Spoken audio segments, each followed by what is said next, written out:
Hi, I'm Christina from Travels with Ted.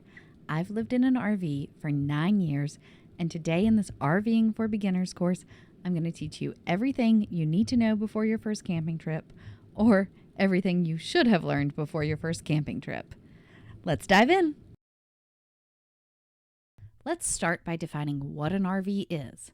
There is a common misconception that the term RV only refers to drivable vehicles. However, the Recreational Vehicle Industry Association defines RVs as a motorized or towable vehicle that combines transportation and temporary living quarters. Now, I'll explain all the different types of RVs. First up are travel trailers. These are towable RVs that range from small, lightweight units to large, spacious ones. They hook up to the hitch of your towing vehicle, making them a versatile option for a variety of cars, trucks, and SUVs. They offer the convenience of being detachable so you can set up camp and then use your vehicle independently. Next up are pop-up campers. Also known as tent trailers, these RVs are compact and lightweight, making them easy to tow. They feature a collapsible design that expands and pops up to provide sleeping space and sometimes basic amenities. Ideal for those looking for a step up from traditional tent camping with added protection and comfort. Another popular type of RV is a fifth wheel. Recognized by their unique hitch system that connects to the bed of a pickup truck, fifth wheels are large and offer ample living space. They often have split-level floor plans, providing a home-like feel. Because of their large size and hitch requirements, they need a heavy-duty towing vehicle. Next up are truck campers. These are units that slide into the bed of a pickup truck, transforming it into a cozy, compact mobile home. Perfect for adventurers who want the freedom to go anywhere the truck can take them, truck campers offer a bed, kitchenette, and sometimes a bathroom in a tight space. Now we'll move on to motorized RVs. Often referred to as camper vans, Class B RVs are the smallest and most maneuverable of the motorized RVs. Built on a van chassis, they include basic living necessities such as a bed, a kitchen, and sometimes even a bathroom. They are ideal for solo travelers or couples looking for simplicity and ease of driving. Next are Class C motorhomes. These motorized RVs are built on a truck chassis with an overcab sleeping or storage area, making them easily recognizable.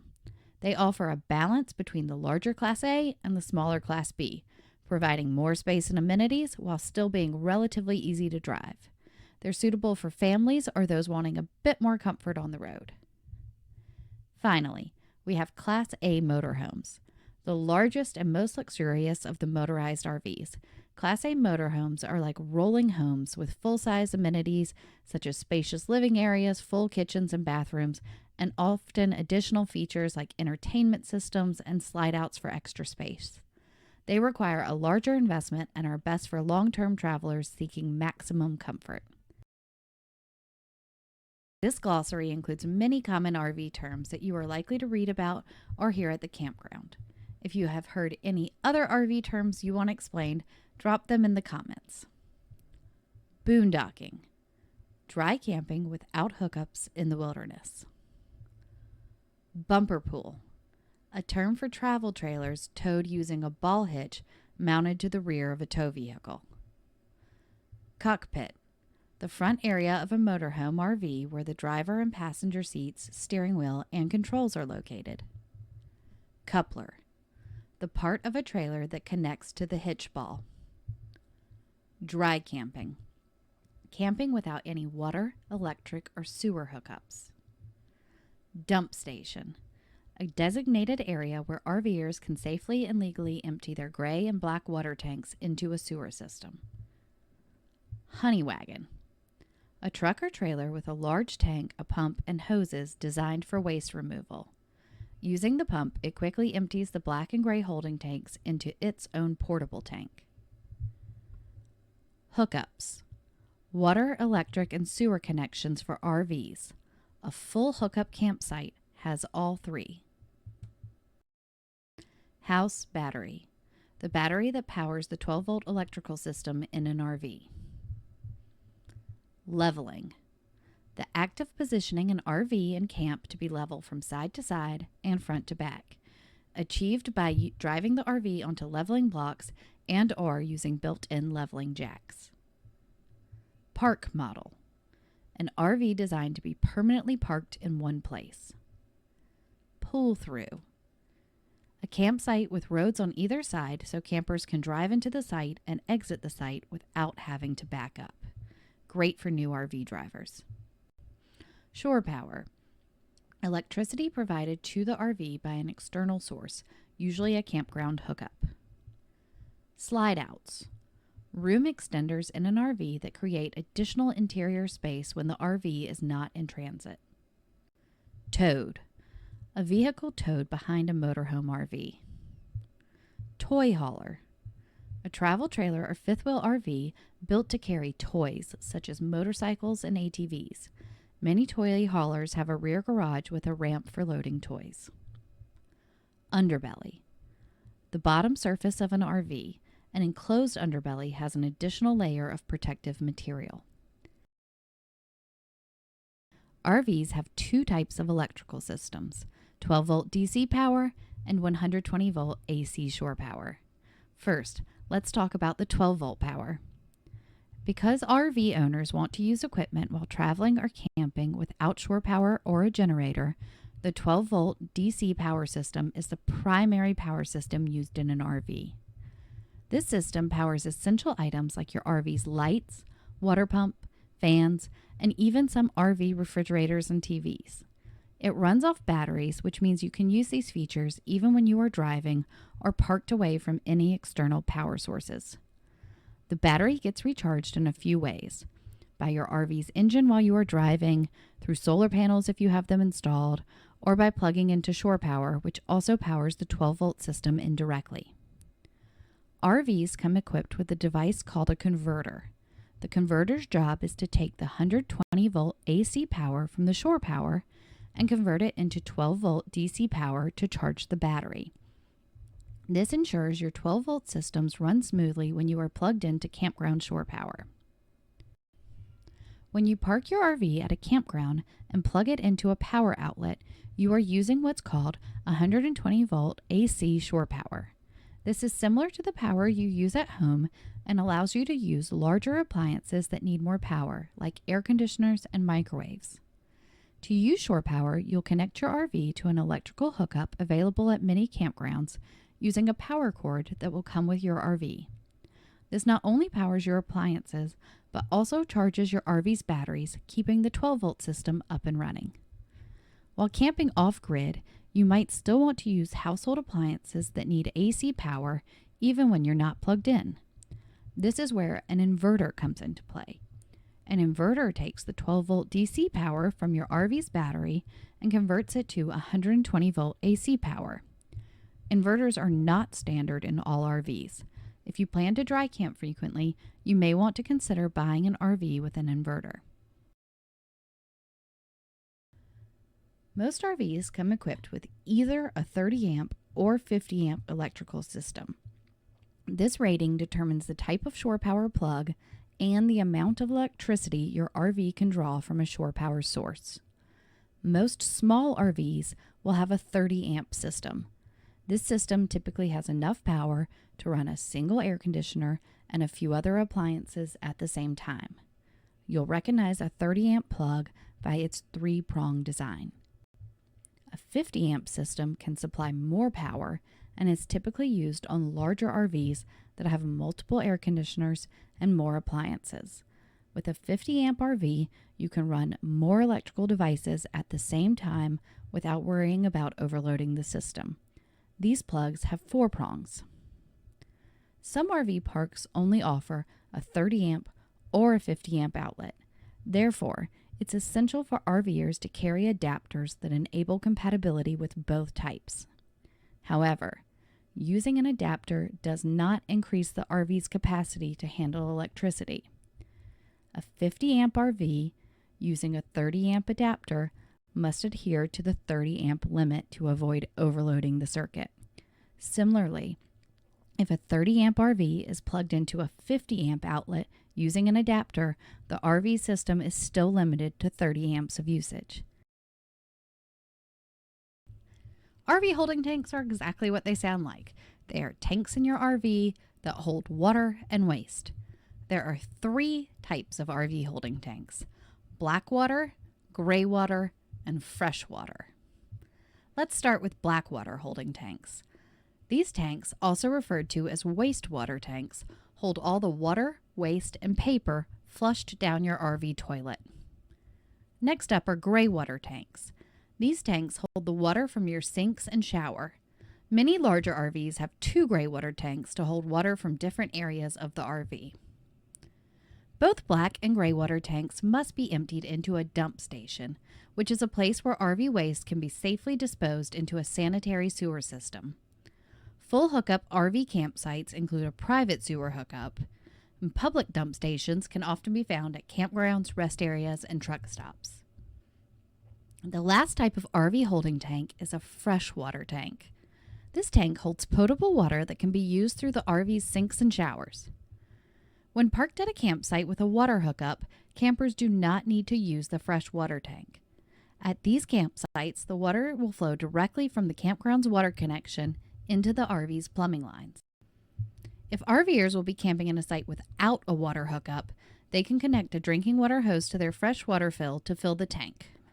Campers who are dry camping or camping in a site without a water hookup should fill their freshwater tank before their trip. To use water from the freshwater tank, campers must turn on the water pump, which pulls water from the tank into the RV. So how big are RV holding tanks? The size of holding tanks will vary greatly depending on the size of the RV. Truck campers and tiny trailers have the smallest holding tanks, while fifth wheels and Class A's have the largest ones. Freshwater holding tanks typically range from 20 to 100 gallons. Black tanks and gray water tanks typically range from 10 to 100 gallons. RVers who plan to dry camp or boondock frequently should consider the size of these holding tanks when purchasing an RV.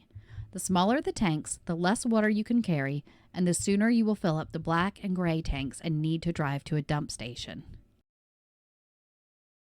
One of the tasks new RVers dread the most is dumping the gray and black holding tanks. However, there's nothing to be worried about. Emptying the RV's tanks is a pretty easy process, and you'll get used to it in no time. Simply follow the following instructions to make sure your first few dumping experiences go smoothly. How to dump RV holding tanks.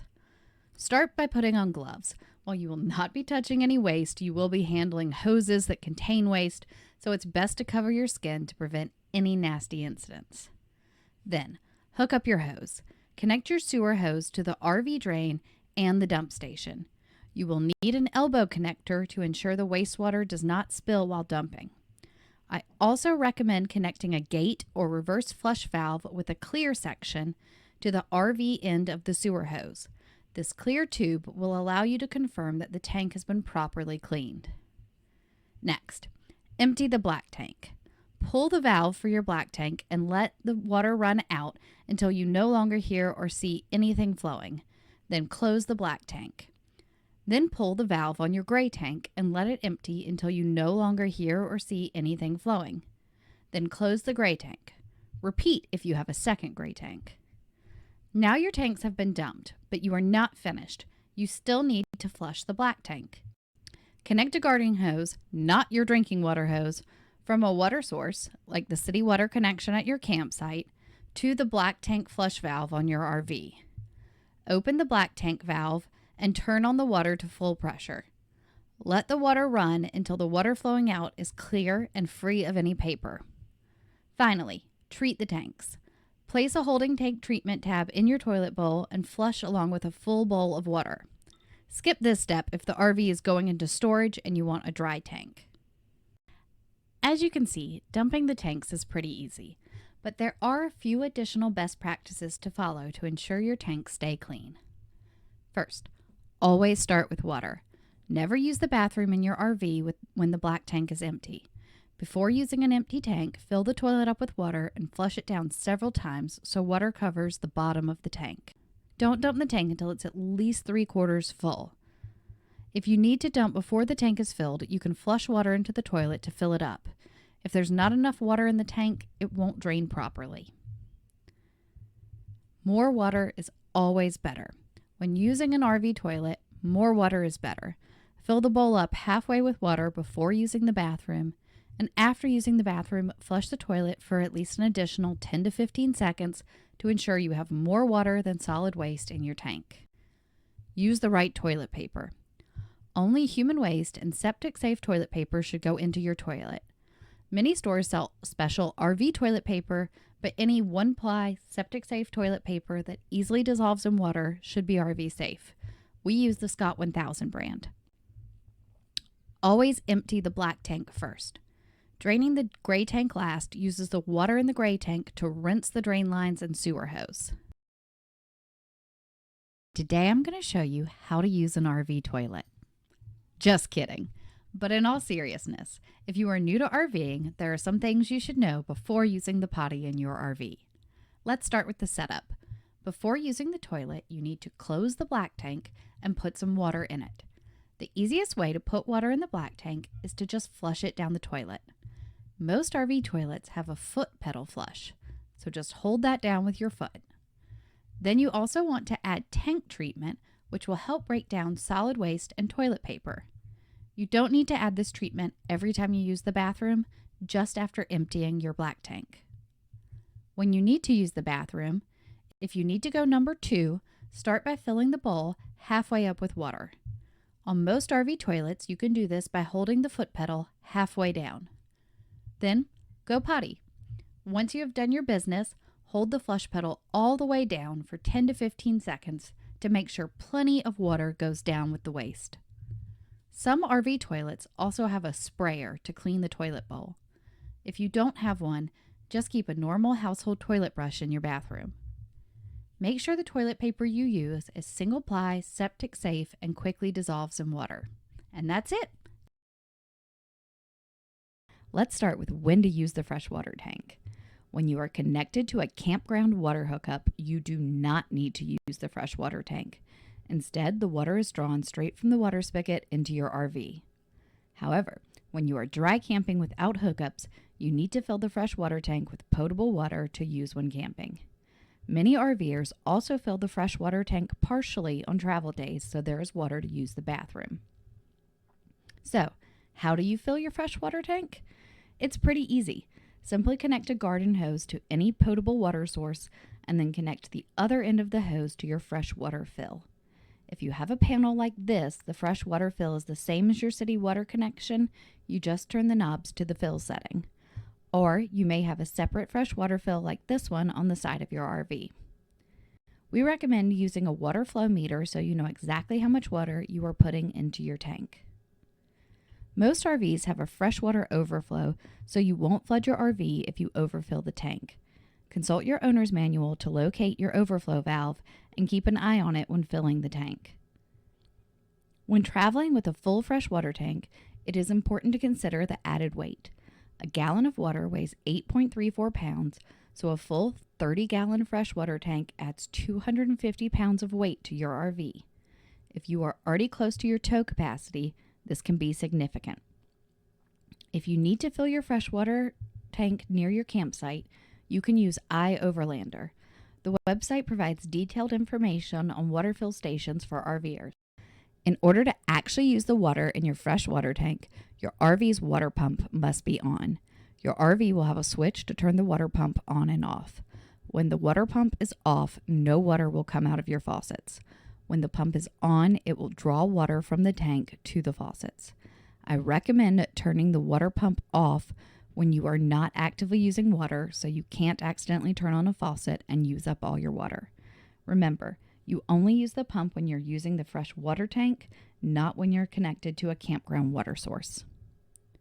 When using the fresh water tank, water is drawn from the tank to your faucet and then drains into the gray water tank, which must be emptied at an RV dump station. However, if you are heading home and want to drain the fresh water tank, most RVs have a drain on the underside of the RV that allows you to empty the fresh water tank directly onto the ground. Just pull the valve and empty the water. Additionally, there are low point drains that must be opened and drained when winterizing to make sure all the lines are clear of water. It is also important to sanitize your freshwater tank after periods of long storage or if the tank is contaminated with non-potable water. We have a previous video detailing how to sanitize your freshwater tank. Let's start with holding tank gear. RV holding tanks hold water and waste from the kitchen and bathroom. Tanks have to be emptied or dumped regularly, and there are several items you need to dump properly. There are 5 main pieces of gear you need before dumping your RV tanks. First is a sewer hose. This is a hose that connects to the RV and the dump station. I recommend purchasing 2 hoses so you can reach dump stations that are further from your RV. You also need sewer hose supports, which lift the hose off the ground and keep it angled downward. If you just let the hose sit on the ground, it will inevitably clog. Next is an RV waste valve. These valves screw onto your RV sewer connection to provide an extra layer of protection against spills. The valve can be closed before removing your sewer hose to prevent any excess black or gray water from leaking onto you or the ground. The 4th piece of tank gear is a reverse flush valve. This valve attaches between the water valve and the sewer hose and is the easiest way to clear clogs. Using this valve, you can shoot water up into the tank to break up any clogs that are preventing you from dumping. Finally, RVers need to put chemicals into the tank each time they dump it. After trying a few options, we liked the brand Porta-Packs because they are pre-measured and don't have a nasty smell. RVers also need gear for getting fresh, potable water in the sinks and showers. First, all RVers should have 2 garden hoses, one for filling fresh water and one for cleaning the black tank. RVers also need a water pressure regulator to avoid plumbing issues. Buy an adjustable regulator to make sure you stay between a safe range of 40 to 60 psi. Finally, every RVer should have a water filter. Some areas of the country have nasty water that needs to be filtered before use. We use a Camco inline water filter to clean water coming into the RV, and a Travel Berkey water filter to clean all of our drinking water. Next up is safety gear. The first safety item is a surge protector. This will protect your electric cord and plugins. They are a bit pricey, usually over $100, but they are much cheaper than electric repairs you will need without one. Because we use a surge protector, we have made it through several power outages and one blown electric hookup box without any damage. RV tires are another major safety concern. All RVers should travel with a tire gauge and an air compressor so tire pressure can be correctly adjusted before each trip. If you have pets that will be left alone in the RV, you also need to think about their safety. A pet safety monitor will send a text alert if the RV interior reaches a preset temperature. This prevents your pets from getting stuck in a hot RV during a power outage. 2 other pieces of RV gear every RVer should own are leveling blocks and power adapters. Leveling blocks allow you to level your RV on uneven ground. They can also be placed under jacks for added stability. Power adapters convert your RV's power to match the campsite's power. For example, if you have a 50 amp RV, you will need 30 amp and 15 amp power adapters. These adapters will allow you to plug into lower amp connections at campgrounds where 50 amp power is not available. Our final category of RV gear is maintenance equipment. There is a ton of equipment you need to properly care for your RV. For example, you'll need a tank rinsing tool to clean the water heater, and you'll need cap sealant and a caulk gun to maintain your RV's seals.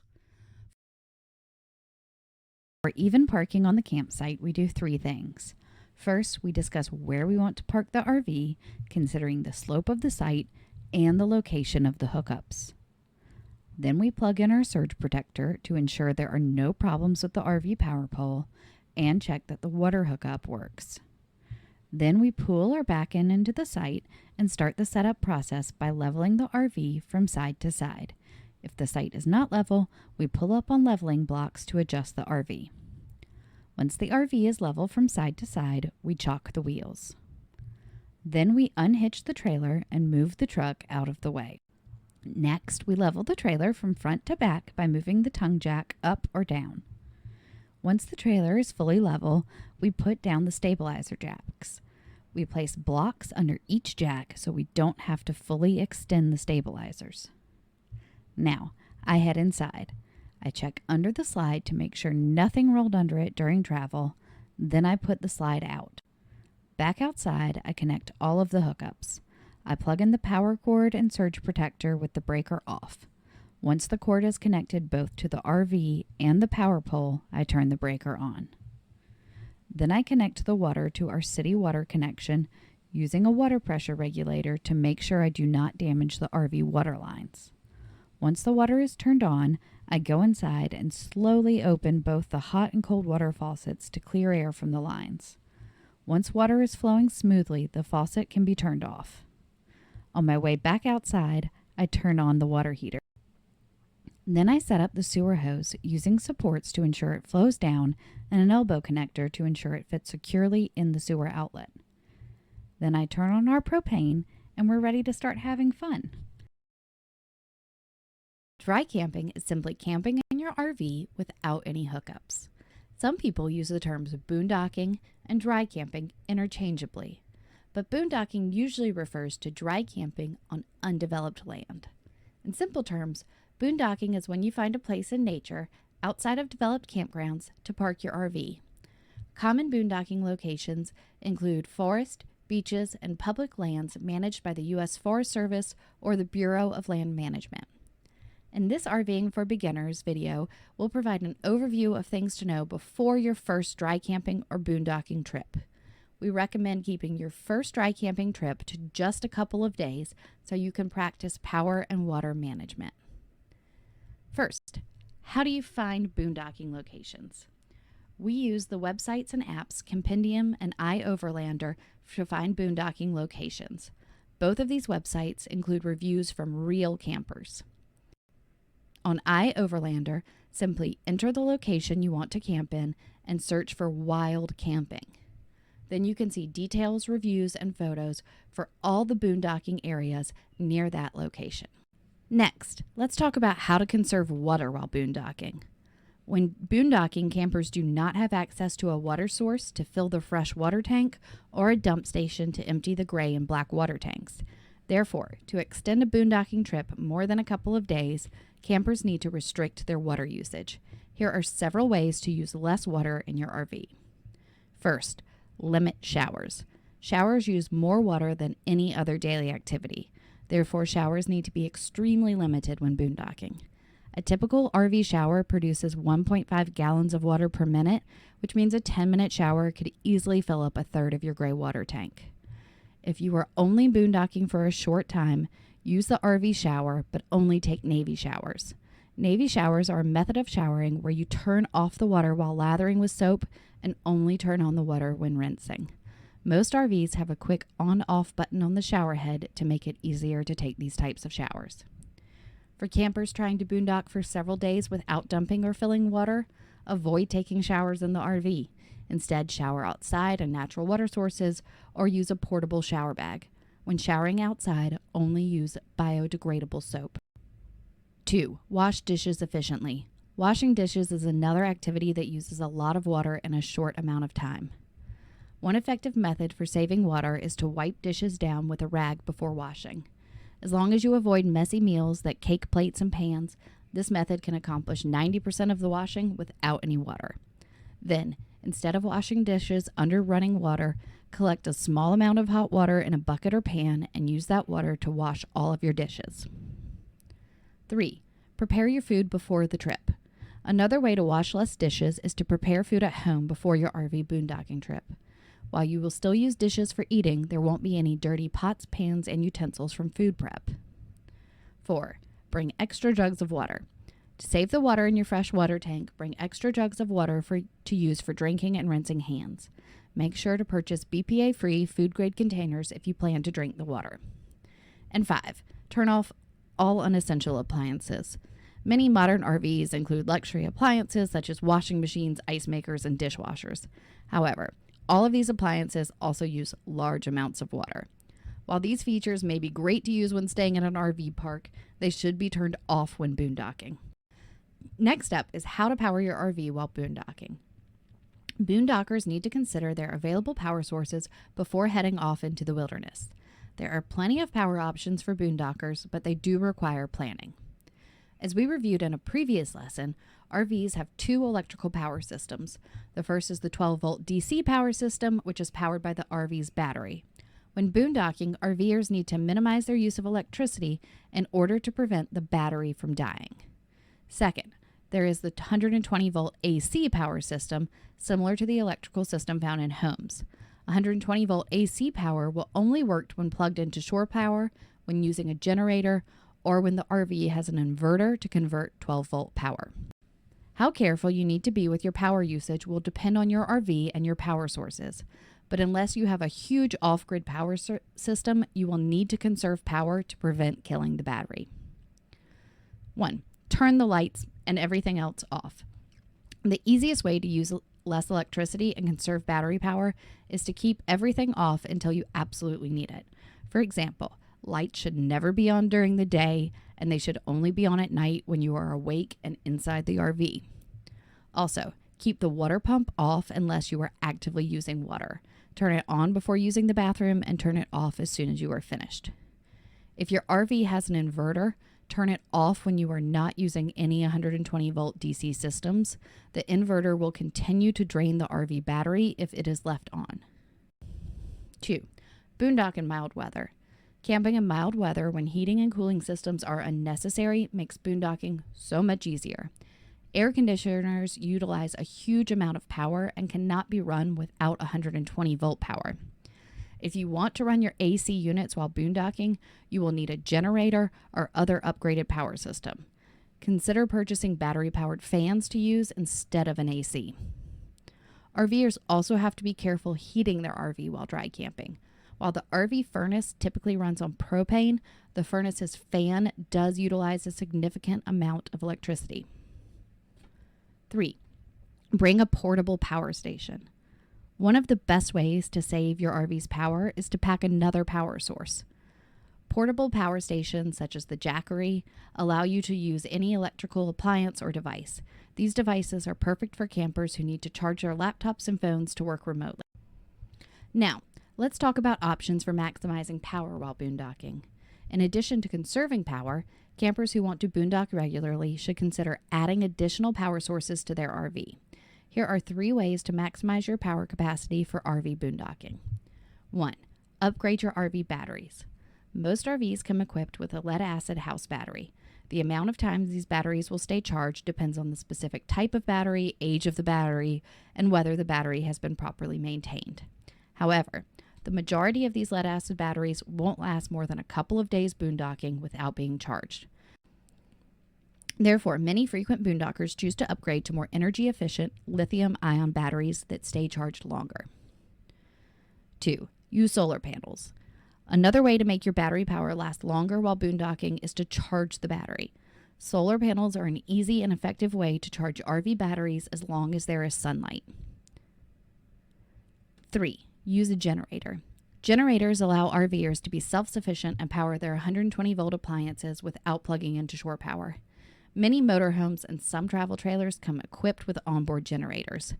Those that do not have an onboard generator can purchase a portable generator. All generators need diesel, gas, or propane to run, so generator usage needs to be monitored to avoid running out of fuel. Generators are also noisy, so most RVers want to limit generator use so they can enjoy the peace and quiet associated with RV boondocking. Finally, let's talk about dumping your RV tanks on boondocking trips. Both black and gray tanks must be dumped in legal dump stations or sewer outlets. I think the reason for not dumping the black tanks on the ground is pretty obvious, but the same rules also apply to gray tanks. The water in gray tanks typically contains soaps, detergents, food particles, and other human products that may harm the environment, attract pests, or contaminate the groundwater. While boondocking without hookups, RVers need to have a plan of how to properly dispose of their wastewater. One of the options for dumping tanks while boondocking is using a dump station. Since you won't find a dump station at your boondocking spot, this means you will have to leave your campsite to empty your tanks. Dump stations can be found using the same apps used to find RV boondocking destinations. Most dump stations are found at campgrounds, rest areas, and truck stops, and it's typical to pay between $5 and $20 to dump your RV tanks. The second option is a portable tank. If you want to dump your holding tanks without leaving your campsite, you'll need to purchase a portable waste holding tank. RVers can empty their black or gray tanks directly into this portable tank, then transport the portable tank to a dump station to empty it. Sharing 12 RV maintenance tasks that all new RV owners should know about. Regular RV maintenance will help keep your camper or motorhome out of the shop and on the road. Performing your own maintenance will save you hundreds of dollars each year. First up, repairing exterior seals. Keeping all of the seals around your RV's exteriors, doors, windows, and storage bays is critical for preventing water damage. Visually inspect the seals each month. Any spots with cracked, chipped, or thinning sealant needs to be resealed. 2. Lubricate tank valves. The handles for RV black and gray tanks need to be lubricated. If they are not properly lubricated, the handles can stick and your black tank can get stuck in the open position. To prevent sticky handles, lubricate them regularly with a dry lubricant. 3. Inspect tires. RV tires should always be inspected before travel. Start by checking the pressure of each tire. The recommended tire pressure is noted on the sidewall of your tires. Owning your own air compressor is ideal so tire pressure can be adjusted before driving. Also pay attention to the tread depth of your tires and use a tread depth gauge to measure it if needed. Don't forget to also inspect your spare tire. Spare tires should be inspected every 5,000 miles or at least every 6 months if you travel short distances. 4. Inspect exterior stairs. Like all things in an RV, the entrance stairs need to be routinely inspected. The most common issue with stairs is screws coming loose during bumpy travel days. Check the screws every month or so to make sure they are secure, and always have extra screws on hand in case one completely pops out. 5. Check plumbing connections. The plumbing line connections in RVs are attached with clamps. These clamps can easily come loose during travel or due to high water pressure. Once a clamp detaches, water will flow out and can cause a major flood. These fittings should be checked regularly to ensure they are tight and undamaged. Carry extra clamps and a PEX crimping tool in your RV to repair any loose connections. Side note, it is always a good idea to turn off your water pump or the city water before leaving your RV. If a leak happens when you are away from your camper, it can turn disastrous quickly. 6. Air conditioner maintenance. Rooftop RV AC units need to be cleaned and serviced at least once per year. Properly maintaining RV air conditioners is simple, but does require climbing onto the roof of your RV to inspect and clean the unit. Air filters inside the RV should be checked and cleaned regularly when the RV is in use. 7. Water heater maintenance. Another RV appliance that must be serviced annually is the water heater.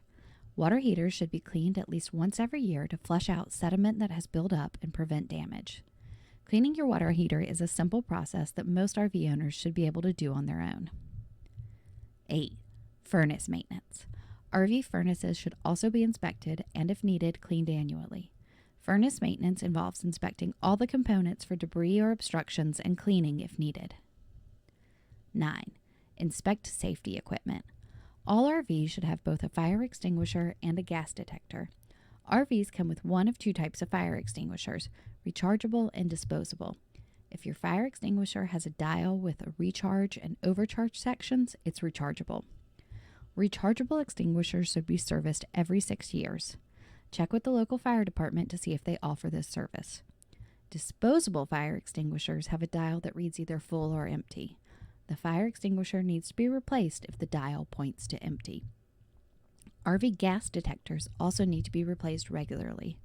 These detectors typically have a lifespan of about 5 years. If you have a used RV and don't know when the detector was installed, the production date is printed on the back.